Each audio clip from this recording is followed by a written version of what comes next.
All right, episode 12 of RWBY. This episode I thought was really, really good. It's actually my favorite since, the big action episode. And it's because of the great twist that we get in this episode from Jaune and just about Jaune and his character. Initially, I mentioned it might have been last week, and of course, during the really special episode when we got the announcement of, you know, Jaune being like a really good student and like having great marks and stuff. And I believe that was the episode they introduced Aura into the the universe of the series.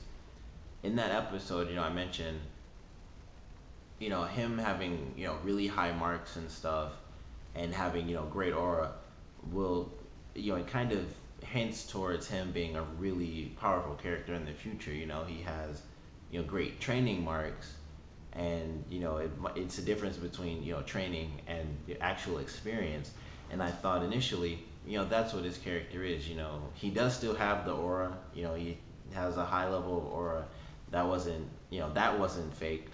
But his transcripts, him being a great person, and having high marks and fighting and this and that, it wasn't that he was a good fighter in practice. It's that he's just a faker, and he got his hands on somebody's really good grades and high scores and used those as his own because he wanted to get into Beacon Academy. And when he first mentioned he didn't deserve to be there, I thought he'd say um, he didn't do any tests or anything like that because his grandfather and his father were so special. Mostly his grandfather, because of how he has the weapon from his grandfather who fought in the war, and the statue that we see in the opening every episode is of his grandfather and some other character. And he wants to live up to that legacy. And I thought maybe he's about to say he didn't really earn it, he just got in based off of his name and his lineage. But it's not even that, it's just the fact that he was able to get some fake scores, or well, not fake scores, but he was able to steal someone else's scores and use them as his own. And that's how he got into Beacon Academy. And I thought that was an amazing scene. I thought it was really well acted. It had a lot of emotion in the scene. And it wasn't just him explaining himself, I stole these. It's him saying, I don't want to be the damsel in distress, and I don't want to be the lovable idiot who's stuck in a tree while his friends fight for their lives. And I thought that was a great scene. And Pyrrha's just trying to be her, and just be really nice to him because she has feelings for him. And as we've seen in every single episode, she tries to help him out. She's really nice to him. And in this one, he just he's had enough, not just of her being nice, of course, but he's just had enough of him being the lovable idiot, where people have to help him out, or where she says hey, we can train up here. And obviously he says, like, you think I need help? And she says no. And then he's like, you just said it.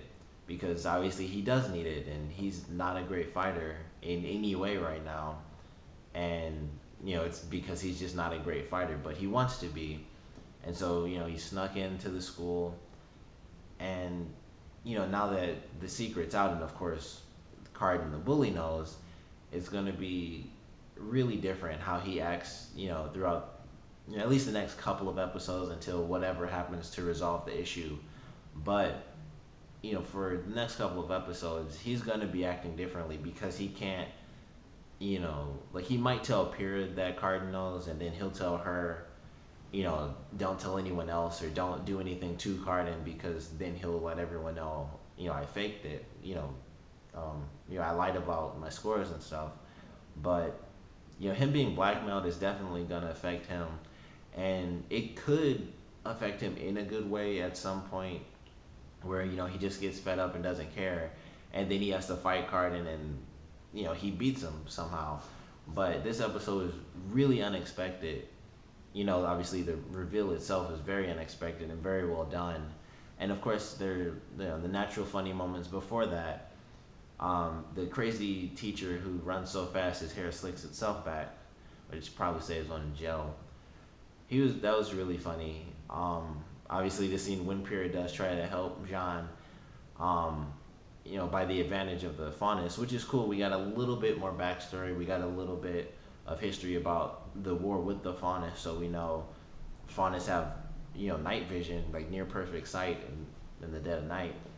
And we got a mention of the White Fang, and it could tie into episode one, I believe it was, where on the TV they mentioned the Red Fang, or it might have also been the White Fang. I can't remember, but they do mention something is either the Red Fang or White Fang, and I believe it's the Red Fang.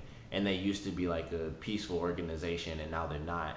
So maybe they took, kind of took the place of the White Fang, or the White Fang still exists today, which would be interesting to see. Warring factions and things like that. But I'm sure that'll come. We'll get that in the weeks to come. More history about the actual world, and more of a connection to Jaune because of his history, or at least his family's history with the Great War and things like that. But when Pyrrha helps him out, and she's trying to tell him like the answer would be their eyes, and he says binoculars, which was really funny. It was a really good scene too. And Pyrrha and Blake kind of just team up on Carden because he's a dick. So they team up on him because they actually pay attention, so they know the answers. And he gets really mad about that. And I thought that was a really cool scene, just them together, because they are fairly similar when you think about it.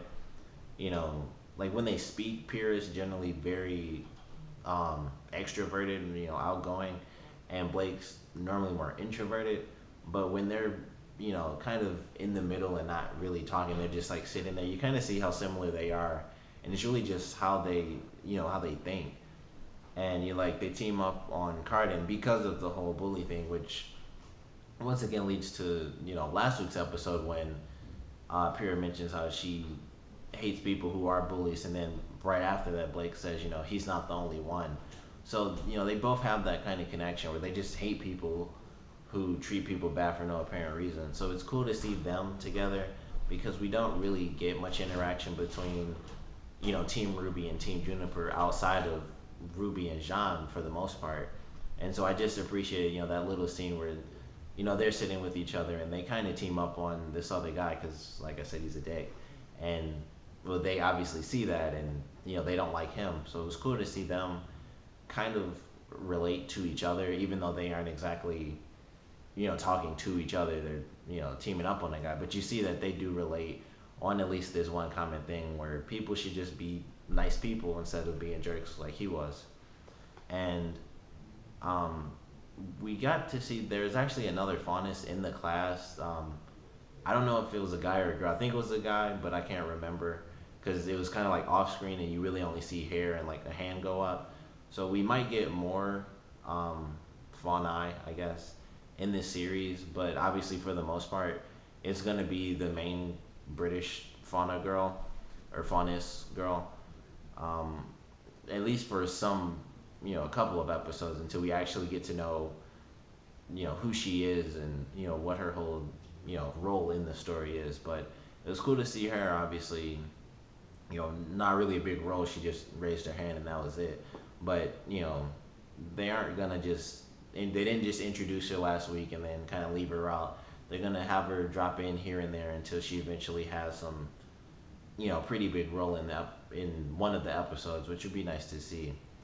But ultimately, this episode, Jaune revealing that, he's a faker and lied about or faked having good grades and things like that was a really huge twist that I wasn't expecting at all. And one thing that was fairly obvious was that, Pyrrha would help Jaune out because that's just, their connection. They are kind of the love interest, even though Jaune doesn't really see it in any way. And, he completely pushes Pyrrha back. But, it's funny, like I read a lot of the comments where people would say how she got friend zoned and, like, Jaune, you can't, like, push a girl away when she's throwing herself at you. But people, it's kind of like in the moment you think about how you would feel in that situation, or you think about how you would normally act in that situation, but not about the character and how he's dealing with way more than just the pretty girl likes him and he doesn't see it. It's his entire family has done this one thing and it's what he does want to do, but he's not powerful enough to do it. So it's just like a really emotional thing, and you can't just look at it as, like, how can you just push off the hot girl who's like, she is like really smart and powerful. She is like one of the top students in the school. I'm just presuming this, but Weiss does mention she's like the strongest girl, and then Weiss says, that she herself is the smartest. So you can kind of gauge, even though Weiss is kind of cocky and stuff, you can kind of gauge how powerful Pyrrha is. And also, we've obviously seen her fight, and she's won all these awards, and she was on a cereal box, so that's amazing. But there's way more to it than Jaune just seeing her as the pretty, like, smart, good fighter girl. She's like just one part of this whole puzzle where he has to deal with his family and his lineage, and him wanting to carry on this like great tradition and be a great fighter. So I'm definitely excited to see how things play out, because obviously I kind of want to just skip right to how it gets solved, because I don't want to see him get bullied, because I like him so much and I hate Carden so much. But obviously we're gonna have to watch the episodes and see how it goes. And hopefully him being bullied will allow us to see more interaction between him and other characters that we don't get to see too often, and get more character development out of them through his bad situation. Like, it would be great to see Lion and Nora get some time, and we learn more about their past, or just more about them in general. And I'd actually like to see a lot more of Yang, just because I feel like we haven't gotten a lot of her or Blake yet. And obviously, it'd be like Nora and Lai first, and then Blake, and then Yang.